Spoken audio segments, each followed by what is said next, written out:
Be the best, then be vainglorious. Get your free tea today at KimWest.shop. I'm gonna start off with this, man, with Ice Cube, because we even had Krayzie Bone on. Shout out to Krayzie Bone, and we asked him when we had him on about the secret interview and the agenda, of the elites in hip hop, and he didn't hold no punches. Yeah, man. It's real. We did a episode on my podcast, Truth Talks, where we talked about a a secret meeting that was held in regards of the direction that hip hop would go, and because the some of the major labels were investing in private prisons. So we spoke about how they made sure that gangster rap was pushed to the forefront more than any other genre of hip hop at the time, to basically influence the youth into committing crimes and living a gangster life or a thug life or whatnot. You know what I'm saying? We were all basically tricked, man. You know what I'm saying? What we thought we were expressing ourselves and getting frustration off our chest about the way we were forced to live in these ghettos and in the slums. And at the same time, they're the ones that took our lifestyles and they glamorized Went it. in and felt like, that there was, a secret meeting that changed rap, back in the early 2000s, where they discussed an agenda, for hip hop. And Ice Cube, somebody hit him up and it was like, I believe Ice Cube has direct knowledge of the secret meeting that Krayzie Bone was referring to, right? Ice Cube went on to say, opinions are like assholes. Everybody has one of them and they all stink. What evidence do you have to make a statement like that? And again, Krayzie Bone saying this meeting took place in 1991 that changed the trajectory of hip hop. What's your thoughts? Is Ice Cube lying, gatekeeping? What's your thoughts, man? It's interesting. He didn't deny it. He didn't say that it was never a meeting. He just said he had no knowledge of it or he had nothing to do with it. He was basically saying, "No, fuck you. I didn't have nothing to do with that." Right. But did it happen? Do you have knowledge of it happening? And if it didn't happen, why would Krayzie Bone lie about it? It definitely was a shift in hip hop around that time. And Absolutely. there are also facts that these big high ranking officials, when it came to the industry, get together. You know what I mean? It doesn't matter what label you were in at the time. They were all one and the same. They get together. They have a certain way they want to lay out things in ways to make profit for their businesses, right? Right. And if one way was to kind of take this brand new blooming, blossoming thing called hip hop that has such a positive and strong impact on this culture, that's possibly rising them up in ways that we did prior to, Martin Luther King and Malcolm X and people being assassinated like this. This is where hip hop's going. Right. Maybe we need to change the shift in that at the same time, while drugs are really running rampant in our communities and things are really going on. Why these people articulate these stories? Why don't we glorify these stories now and really, maximize on, killing two birds with one stone? So I think it happened. I personally do. Were we there? Hell no, we were babies at that time. But I do believe that Ice Cube, just to kind of bring it back to him, was a little deflective. Absolutely.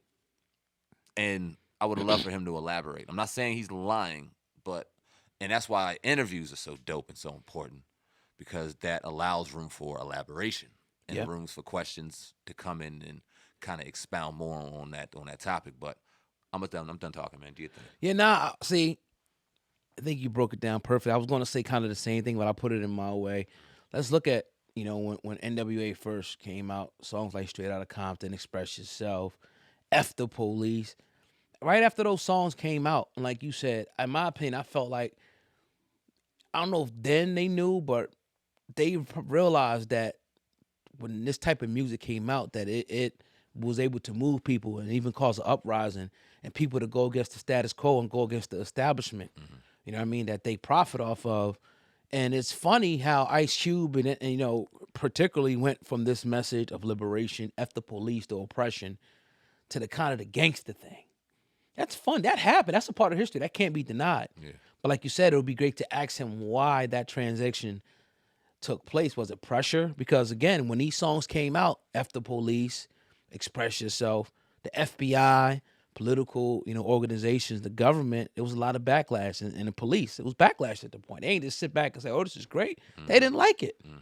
So it makes sense, even though we don't have any evidence of a meeting. It makes sense that somewhere, somebody, and you have to have willing participants. Let's say if the meeting did happen and they wanted to do this, the rappers had to be willing participants as well and say, all right, look, the execs could have been like, we want y'all to start rapping, forget the conscious positive stuff. Let's start rapping about this. Let's start rapping about that, right? Whether it happened or not, it happened. It switched to the gangster rap. And we all know the power of music, man. Like, you sitting there with your girl, y'all drinking some wine, you put on some slow jams to get the mood right. It's going to get it right, too. Right. You working out at the gym, you got some DMX on. Yeah. Some busting rhymes to get you pumped up. Yeah. So, yeah, music changes. You pissed off, you mad, you put F the Police on. You mad at the establishment. I'm putting F the Police on, I'm driving around like I'm, madman or whatever. How you going to feel when you see a police car drive by? Exactly. You feel me? Exactly. So, music has the power to change, to inspire, and to motivate. So, again, like you said, elaboration would be so great. Like, why did you do this? And then do you feel like your music really had a negative impact on the inner city? There's another question we have to ask Ice Cube. And I would say yes. Yeah, I would have to. Yeah, unfortunately, yeah. You've done a lot of phenomenal things for the culture, but is there any type of accountability anywhere? And we haven't really, when people come, and it seems like the only spaces he really answers these type of questions is on Twitter. You know what I'm saying? Like, he'll go ahead and go in on somebody when it comes to Twitter real quick. If he's at the airport or got time to waste, he'll do that. But when it comes to interview form, you don't hear these type of questions. That's why he should have came on to some grassroots pro when he was doing his podcast tour instead of going to the Rogans and the.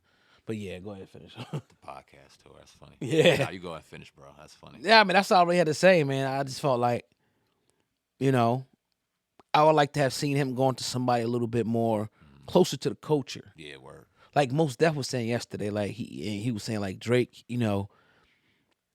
is he really connected to the culture like that? You know what I'm saying? Connected. He's just a great artist. Yes, you can't take that away, but is he connected? No. I don't feel like he's connected to the culture. Same with this. Like, go to people who's connected more with the culture, connected with the streets, or who's going to give you those questions and the perspective that we're all looking for. Because I think, even though you talk about stuff, how the NBA try to sabotage you and different things like that, this is the kind of stuff that really means something to our people.